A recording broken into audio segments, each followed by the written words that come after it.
The sirens don't give you time to think. That's the point. One moment you're living your normal life. The next, the sky changes color and every phone in a 3-mile radius screams at once. This is not a drill. This is not a movie. This is the opening move of the largest conflict the modern world has ever seen. And you have approximately 90 seconds to make a decision that will determine whether you're alive at the end of the day. Most people stand there. They look at their neighbors. They wait for someone with a uniform to appear and explain what's happening. That someone is not coming. Emergency infrastructure gets hit in the first wave. Command structures fragment. Every system you've been conditioned to rely on goes dark almost simultaneously. The people who survive the first 24 hours of a global-scale conflict are not the strongest or the richest. They're the ones who already knew what to do before it started. This is that briefing. The first hour is not survivable if you stay where everyone else is. Population density is a targeting variable. Military doctrine across every major world power identifies infrastructure nodes, power grids, communication hubs, transit centers as first strike priorities. Those nodes are surrounded by people. You are one of those people. Move. Don't grab everything. Grab water, a charged device if the network still breathes, and your most critical documents. You have under 4 minutes before the roads become impassable from panic-driven gridlock.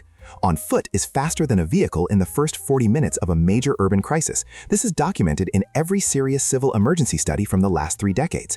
Move perpendicular to the city center, not away from it in a straight line. That's where every other survivor is going. Perpendicular. Find elevation where possible. Low ground floods, fills with debris and channels blast pressure like a tunnel. You are not evacuating, you are tactically relocating. There is a difference.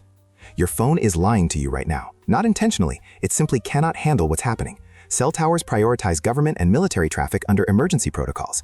What bleeds through to civilians is fragmented, delayed, and in active conflict scenarios, actively manipulated. Social media becomes a fire hose of unverified images, coordinates that lead nowhere, and rumors that spread faster than any correction ever will.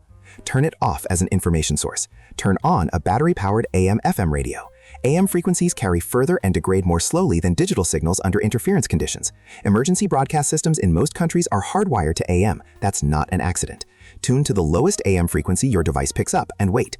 What you hear in the first 20 minutes of an official broadcast tells you everything: the language used, what they're asking civilians to do, and crucially, what they are not mentioning.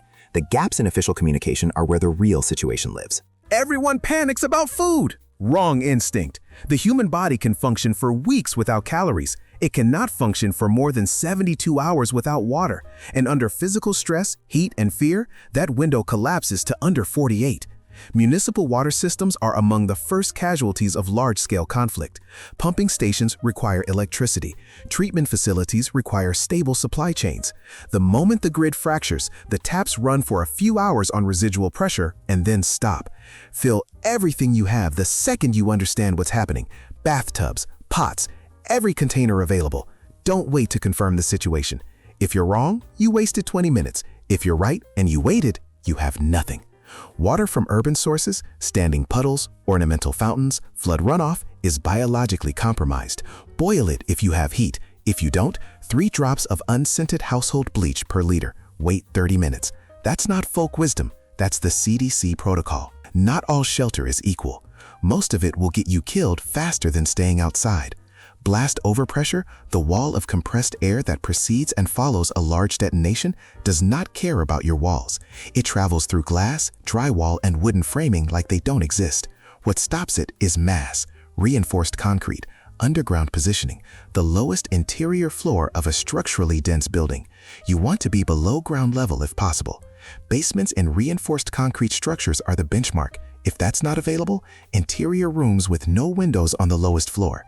Stay away from glass entirely. Windows become high-velocity projectiles under pressure wave conditions. Stay away from exterior walls. Put as many layers of mass between you and the outside as the building allows.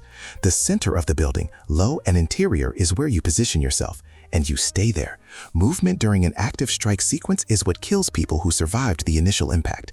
The building is your asset. Use it correctly. Hospitals will be non-functional within hours, every bed filled, every corridor blocked, emergency services rerouted to triage points that themselves become overwhelmed before midday. You are your own medical infrastructure now. The injuries most likely to occur in the first 24 hours are not complex surgical cases. They are penetrating wounds from debris, burns, crush injuries, and respiratory damage from particulate inhalation. Tourniquets stop the bleeds that kill people in under 3 minutes.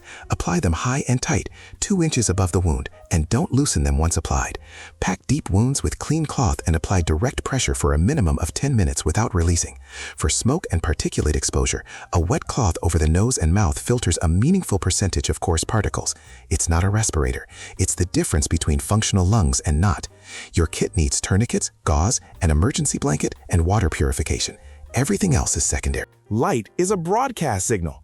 Every source of visible light you produce in a conflict zone is an advertisement of your position. This is not paranoia. It is the operational reality that every military unit on the planet trains around. After dark, light discipline becomes the difference between being a ghost and being a target. No open flames visible from outside. No flashlights pointed upward or through windows. If you need light, point it at the floor and cup it with your hand. Modern thermal imaging systems, mounted on drones, aircraft, and ground vehicles, detect body heat through thin walls and foliage. You cannot hide your thermal signature entirely. What you can do is reduce it. Stay inside, stay low. Avoid proximity to heat sources that amplify your signature against a cold background. If you must move at night, move slowly. Stay close to structures and avoid open ground entirely. Open ground is a killing field in any doctrine written in the last 100 years. Walls are your friends. Darkness is your cover. Use both. The people around you are not automatically your allies. Panic rewires human decision-making at a neurological level. The prefrontal cortex, responsible for rational planning, functionally shuts down under extreme acute stress. What you get instead is impulsive, contagious, and often catastrophically wrong behavior. Crowds move toward noise, toward light, toward any perceived authority figure, all of which are exactly the wrong directions in an active conflict scenario. Assess the people around you fast. Who is calm? Who is giving instructions based on actual information versus fear? Those are your temporary allies. The ones screaming, running without direction, or insisting on obviously fatal plans? Distance yourself. You are not abandoning them. You are refusing to let their panic become your cause of death. Group size matters too. Large groups attract attention, consume resources faster, and make coordinated decisions slower. 3 to 5 people is the functional sweet spot identified in disaster response research. Small enough to move, large enough to watch each other's backs. You've just been briefed on what the first 24 hours actually demand. Not the movie version, not the optimistic version where someone arrives with answers and a plan. The real version, where the grid is down, the hospitals are full, the roads are locked, and every decision lands entirely on you. Most people will not do any of this. They will wait, they will refresh a dead newsfeed, they will stand at a window and watch, convinced that the situation will clarify itself before they need to act. It won't. The first hour doesn't negotiate. It doesn't slow down for the unprepared. The ones who make it through are not special. They're not ex-military or off-grid survivalists.